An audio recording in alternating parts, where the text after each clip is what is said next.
Hello there, General Kenobi. Hey there, how are you doing? How are you doing? I'm very glad you're back here. Thank you so much for coming to a new video. How are you doing? Are you doing okay? Are you doing okay? Okay, good. I'm doing very well myself. I'm starting a new internship in September for my degree. And I had like the first interview yesterday, and they loved me. Like, they were so sweet, and they loved me, and they were like, "Hey, we'll call you back in like before the end of the week." And they called back within like half an hour because they were like, "Bro, we had to discuss this, but we just immediately agreed. Like, we love you. Come back here." So I have the internship. Let's go. So yeah, I'm very glad.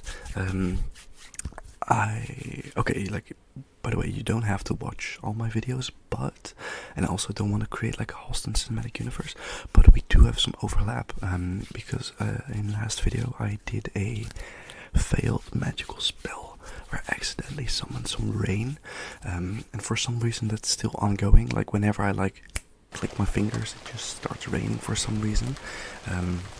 So I hope you don't mind. I hope you don't mind. I've been kind of stressed recently, so I figured, hey, let's do like a video of something I really enjoyed talking about. So I bought some books a few days ago, and two of them were poetry bundles, like poetry collections, for like very cheap, like historic authors. So first I have, this one is called The Collected Poems of A.E. Housman. Was a cool poet. He makes like shorter poems, which I really enjoy. And I also have Collected Poems by T.S. Elliott. And a fun fact about T.S. Elliott: at some point he wrote a Broadway play. He wrote a poetry bundle with something to do with cats, and then that was ended up being the inspiration for a Broadway play. And the Broadway play ended up becoming the inspiration for 2019's Cats. You know, like the horrible James Corden movie. Like the horrible CGI Cats people. I think Taylor Swift was in there as well. Gross stuff. So yeah, poor legacy for T.S. Eliot. I will also read you some poems by myself, things I've written myself. So yeah, I'll start off with a Housman poem, because they're pretty short.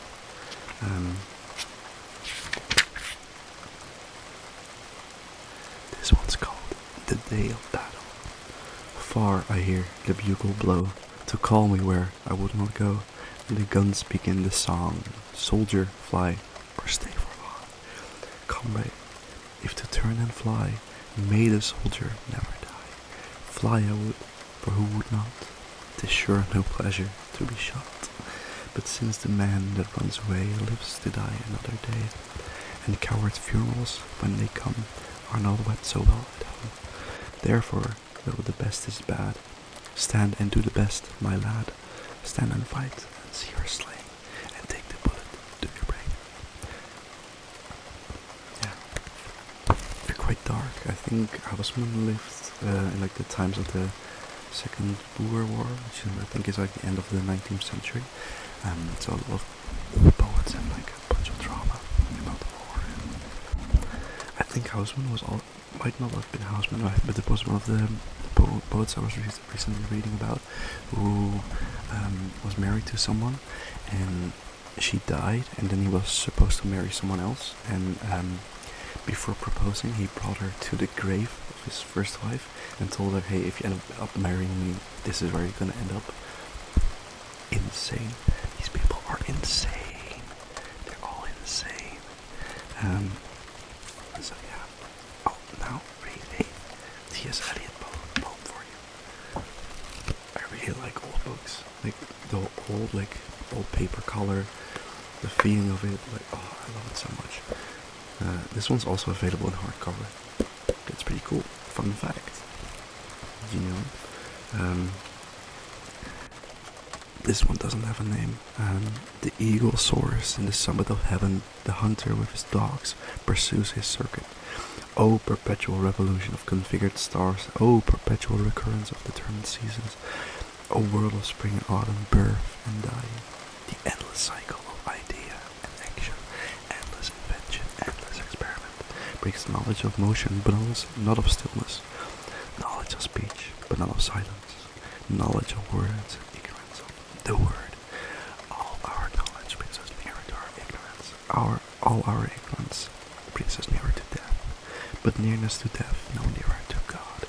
Where is the life we have lost in living? Where is the wisdom we have lost in knowledge? Where is the knowledge we have lost in information? The cycles of heaven in 20 centuries bring us farther from God and nearer to the dust. I journeyed to London, to the time-kept city, where the river flows were foreign flotations. There I was told, we have too many churches and too few chop houses. There I was told, let the vicars retire. Men do not need the church in the place where they work, but where they spend their Sundays. In the city, we need no bells. Let them wake in the suburbs. I journeyed to the suburbs, and there I was told, we toil for 6 days, and on the 7th, we must motor.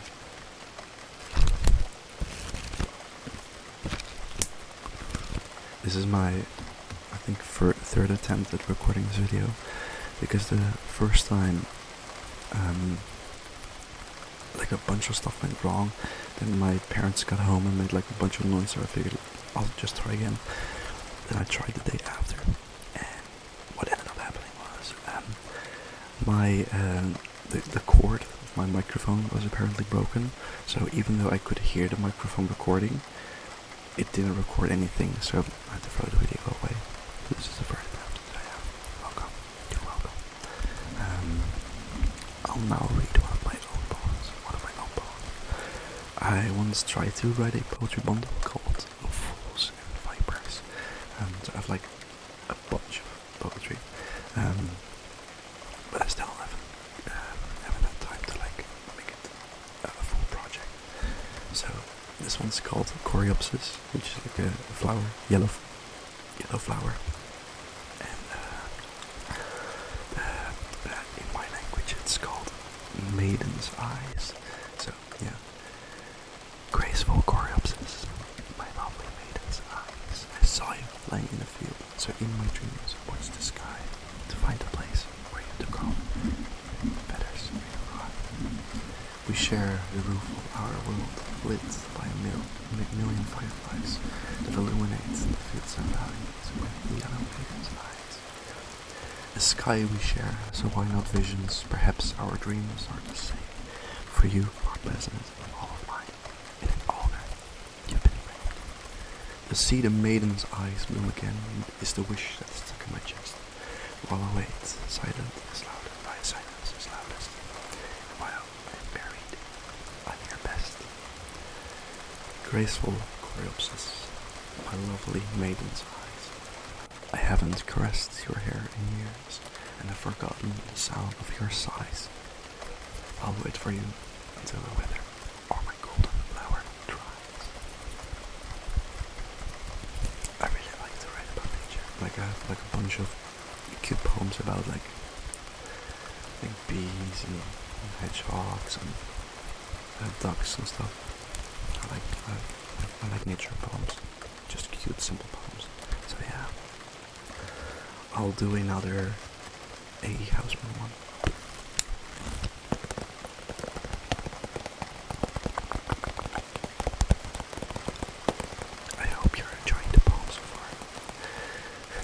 My first attempt recording this video, I opened like the book and started reading one, and it was about like an old man hanging a tiger or something, and it was like, okay, never mind, this is totally not appropriate for an ASMR video.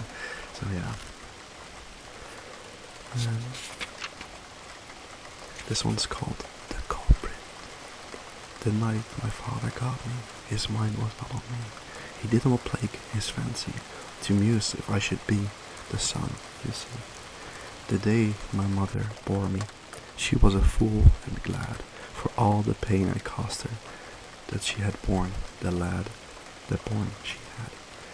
My mother and my father, out on the light they lie, the warrant will not find them, and here 'tis only I shall hang so high.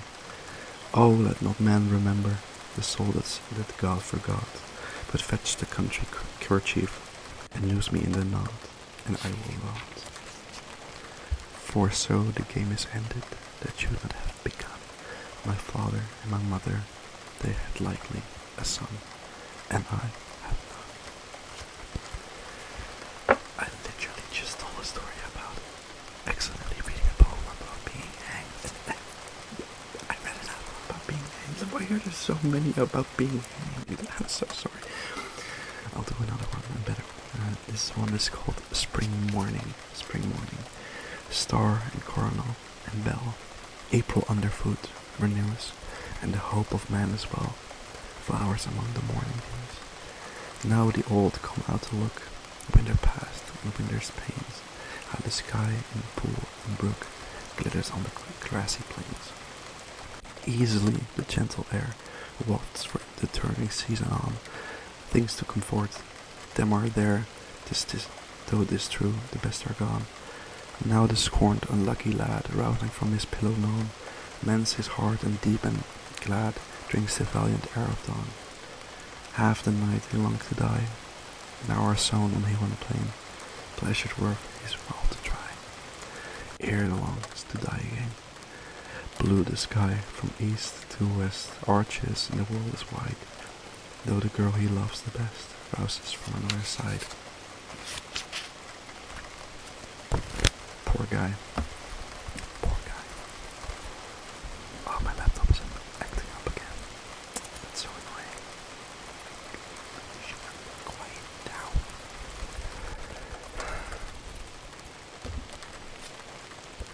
I'll do another T.S. Elliott poem.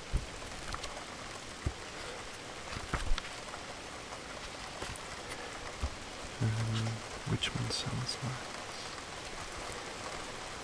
A lady, 3 white leopards sat under a juniper tree in the cool of the day, having fed to satiety.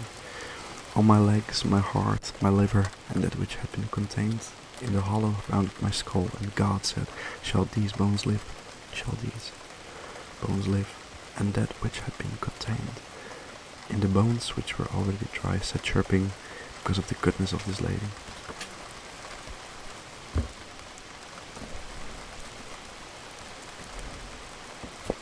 Alright, let's do another T.S. Eliot poem. Let's do another T.S. Eliot poem. Let's do another T.S. Eliot poem.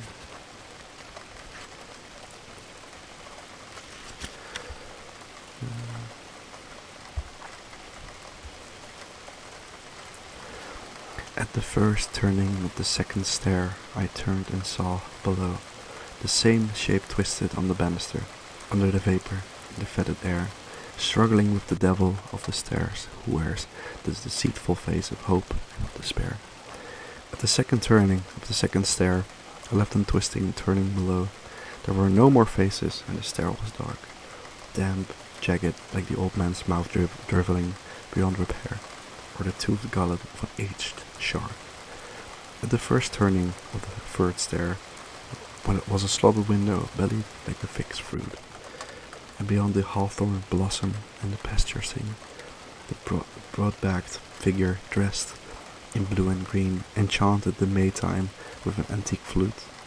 Brown hair sweet, brown hair over the mouth blown, lilac and brown hair.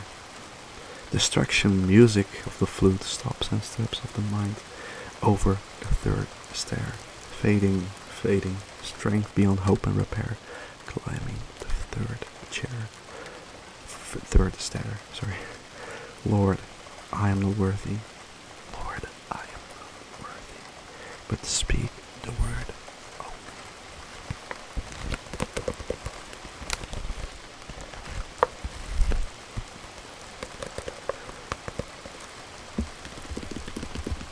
What kind of poetry do you guys like? Are you more into the rhymey stuff, like the simple rhymey, determine your own meaning, or like very, you know what I mean? Like there's a bunch of stuff, poetry stuff. Yeah, let's finish it up with another of my own poems. This one is called Spillings. My Word document. Alright. Spillings. A ghastly pallor drained your face, but your cheeks appeared so red. You were besieged by a guilt so cold She would ask me for heat and for a place to rest. I let you in and fed the fire and told you I was a creature dull, but you insisted. Tell me your story. As I felt a cup of coffee full. The sparkling of the fire pleased us, so I sat near and began to portray a simple tale that's not worth telling, because you asked questions that led me astray. But like the ink that blackens fingers, I leaked and spilled thoughts into you. I failed to keep you unaware. Tears stick to skin like morning dew. I decided I had said enough, and I raised my balls intensely high, but you had pierced my abstract armor, and I told all till my lips were dry. I caressed the figures from the shelf. We opened our lungs to the dust. I traced the forms of many people that once had earned my precious trust. Next to them we stumble upon a diary adorned with stars, is where I wrote my secrets dear, and switched them for scars on my heart. I suspended my senses, and so did you, but it ended up being a ruse. You left me in the dark so lonely, and I had nothing more to lose. The gale that howled now sings a song in your shoes and snow play drums, but I decided I won't bother. I let you flee on a path of crumbs. A shadow of a smile you share as I try to remember your lullaby. I long to hear it as you sang it, but your voice is dead, and I've said goodbye.